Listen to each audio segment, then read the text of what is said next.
Hello students, welcome to online study, English medium, standard 7, subject Hindi.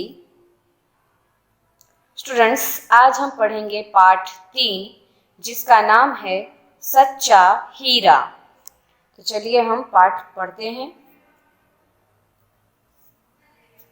Students ये एक कहानी है जिसके आधार पर हमें एक सच्चे लड़के के बारे में ज्ञान मिलेगा। तो चलिए हम कहानी देखते हैं। सूर्य अस्त हो रहा था। पक्षी चहचहाते हुए अपने नीड़ की ओर जा रहे थे। गांव की स्त्रियां पाली लेने के लिए घड़े लेकर कुएं की ओर चल पड़ी। अर्थात शाम का टाइम था, सूर्य अस्त होने जा रहा था और सारे पक्षी यहाँ वहां उड़कर चहचहा रहे थे, अपने नीड़ यानी घोंसले की तरफ आगे बढ़ रहे थे। वहीं पर गांव की कुछ स्त्रियां घड़े लेकर पानी भरने के लिए कुएं की तरफ आगे जा रही थी।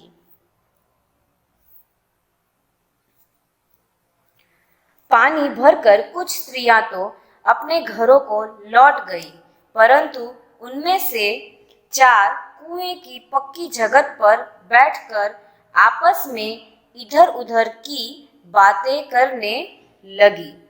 बातचीत करते करते बात बेटों पर जा पहुंची। अर्थात कि जब वह सभी पानी भरने के लिए गई तो वहां पे और भी स्त्रियां जो आई थी वो सब तो पानी लेकर चली गई, लेकिन वहीं कुएं पर जगत बना हुआ था बैठने के लिए। तो वह कुछ स्त्रियां वहां बैठ गई और बातें करने लगी और वह सब इधर उधर की बातें कर रही थी। तो बातें करते करते बात उनके बेटों तक पहुंच चुकी थी।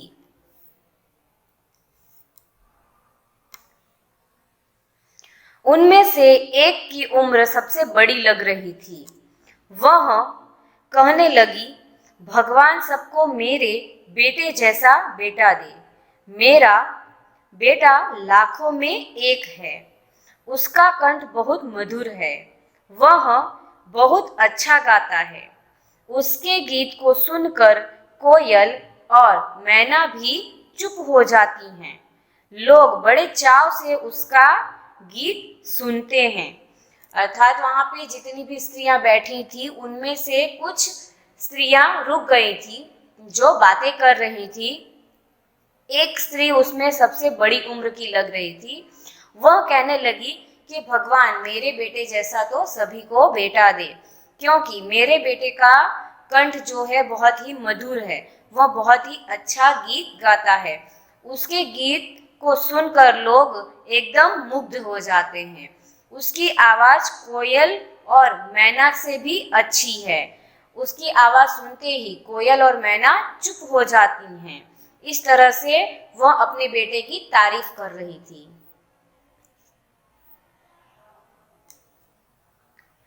उसकी बात सुनकर दूसरी स्त्री का मन हुआ कि वह भी अपने बेटे की प्रशंसा करे। उसने पहली स्त्री से कहा, मेरे बेटे की बराबरी कोई नहीं कर सकता। वह बहुत ही शक्तिशाली और बहादुर है। वह बड़े बड़े बहादुरों को भी पछाड़ देता है। वह आधुनिक युग का भीम है।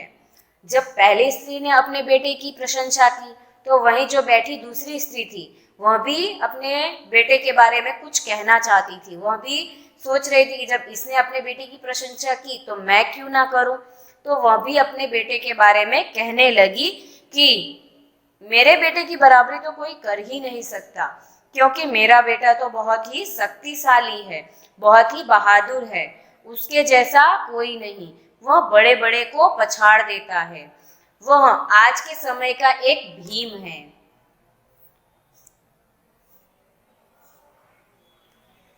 यह सब सुनकर तीसरी औरत भला कैसे चुप रहती। वह बोल उठी, मेरा बेटा साक्षात बृहस्पति का अवतार है। वह जो कुछ पढ़ता है एकदम याद कर लेता है। ऐसा लगता है मानो उसके कंठ में सरस्वती का निवास हो। जब दोनों स्त्रियों की बातें सुनकर तीसरी स्त्री वह भी सोचने लगी कि मैं क्यों अपने बेटे की प्रशंसा ना करूं। तो तीसरी स्त्री भी अपने बेटे की प्रशंसा करने लगी और उसने अपने बेटे की प्रशंसा में कहा कि मेरा बेटा तो एकदम बृहस्पति का अवतार है। उसकी याददाश्त बहुत तेज है, वह जितना भी पढ़ता है वह उसे याद रह जाता है। ऐसा लगता है मानो कि इसके कंठ में सरस्वती का निवास हो। इस प्रकार वह अपने बेटे की प्रशंसा करने लगी।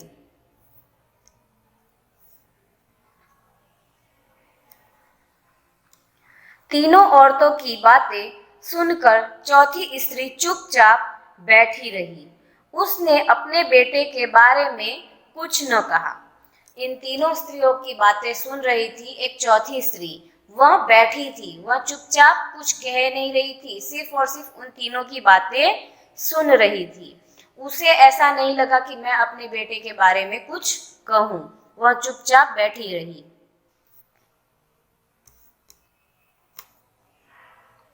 पहली ने उसे टोकते हुए कहा, क्यों बहन, तुम क्यों चुप हो? तुम भी तो अपने बेटे के बारे में कुछ बताओ। तो जब पहली स्त्री का ध्यान उस चौथी स्त्री पे गया और वह कहने लगी कि बहन तुम क्यों बैठी हो चुपचाप, तुम भी तो अपने बेटे के बारे में कुछ बताओ। चौथी स्त्री ने बड़े ही सहज भाव से कहा, मैं अपने बेटे की क्या प्रशंसा करूं? वह न तो गंधर्व सा गायक है, न भीम सा बलवान और न ही बृहस्पति सा बुद्धिमान। तो चौथी स्त्री जो शांत बैठी थी, चुपचाप बैठी थी, वह कहने लगी कि मैं क्या अपने बेटे की प्रशंसा करूं? वह तो ना ही गंधर्व सा गायक है, ना ही बहुत बलवान है और ना ही बृहस्पति जैसा बुद्धिमान। तो मैं अपने बेटे की क्या प्रशंसा करूं?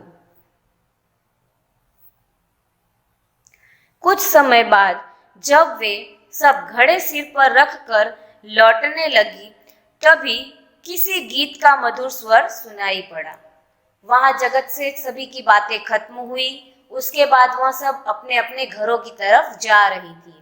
वह रास्ते में जैसे ही जा रही थी तो एक लड़का सामने से आ रहा था और उसके कंठ से मधुर आवाज सुनाई दे रहा था।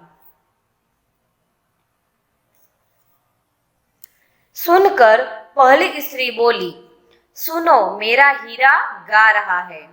तुम लोगों ने सुना उसका कंठ कितना मधुर है? वह लड़का गीत गाता हुआ उसी रास्ते से निकल गया। उसने अपनी माँ की ओर कोई ध्यान नहीं दिया। ये आवाज सुनते ही जो पहली स्त्री थी वह प्रसन्नता से, खुशी से बोल पड़ी कि सुनो, यह मेरा हीरा गा रहा है। तुम लोगों ने उसका कंठ सुना, कितना ही मधुर है। वह बात कर ही रही थी कि वह लड़का उसी रास्ते से आगे चला गया। उसने अपने माँ की तरफ देखा भी नहीं, न तो ध्यान दिया। इतने में दूसरी स्त्री का बेटा उधर से आता दिखाई दिया। दूसरी स्त्री उसे देखकर गर्व से बोली, देखो, वह मेरा लाडला बेटा आ रहा है। शक्ति और सामर्थ्य में इसकी बराबरी कौन कर सकता है? वह यह कह ही रही थी कि उसका बेटा भी उसकी ओर से ध्यान दिए बिना ही निकल गया। अर्थात जैसे ही पहला बेटा गया, इतने में दूसरी स्त्री का बेटा आते दिखाई दिया।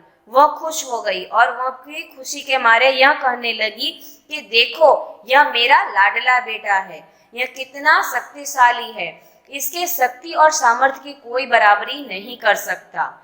पर वह भी कह ही रही थी कि उसका बेटा भी अपनी माँ की तरफ ध्यान दिए बिना ही आगे बढ़ गया।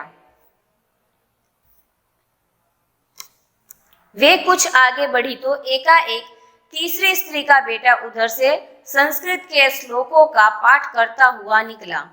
उसके उच्चारण से ऐसा लग रहा था मानो उसके कंठ में साक्षात सरस्वती विराजमान हो। जैसे ही दोनों बेटे चले गए, तीसरी स्त्री का बेटा भी सामने से आते दिखाई दिया। उसने देखा कि सामने से जो लड़का आ रहा है वह संस्कृत के श्लोकों का पाठ करता हुआ निकल रहा था। उसके उच्चारण से ऐसा लग रहा था जैसे सच में सरस्वती उसके कंठ में विराजमान हो। तीसरी स्त्री ने गदगद स्वर में कहा, देखो यही है मेरी गोद का हीरा। इसे कौन बृहस्पति का अवतार नहीं कहेगा। परंतु उसका बेटा भी माँ की ओर देखे बिना आगे बढ़ गया। अपने बेटे को देखते ही तीसरी स्त्री, वह भी बहुत ही खुशी के मारे बोल उठी कि देखो यही है मेरे गोद का हीरा। इसके आवाज को, इसके स्वर को देखकर कौन नहीं कहेगा कि यह बृहस्पति का अवतार है। परंतु वह भी देखे बिना उसका बेटा आगे निकल गया। वह अभी थोड़ी ही दूर गया था कि चौथी स्त्री का बेटा भी अचानक उधर से आ निकला। वह देखने में बहुत ही सीधा साधा और सरल प्रकृति का लग रहा था। जैसे ही तीसरा बेटा गया, थोड़ी देर में ही चौथी स्त्री का बेटा वहां से अचानक आ निकला और उसे देखने में ऐसा लग रहा था कि वो मानो कितना ही सीधा साधा हो और बहुत ही सरल प्रकृति का, यानी एकदम शांत स्वभाव का हो। उसे देखकर चौथी स्त्री ने कहा, बहन यही मेरा लाल। चौथी स्त्री उसके बारे में बता ही रही थी कि उसका बेटा पास आ पहुंचा। चौथी स्त्री ने जैसे ही अपने बेटे को देखा तो वह भी बोलने लगी कि देखो बहन, यह मेरा लाल है। जैसे ही वह कुछ बोलती, उसका बेटा अपनी माँ के पास आ पहुंचा। अपनी माँ को देखकर वह रुक गया और बोला, माँ लाओ मैं तुम्हारा घड़ा पहुंचा दूं। मना करने पर भी उसने माँ के सिर से पानी से भरा घड़ा उतारकर अपने सिर पर रखा और घर की ओर चल पड़ा।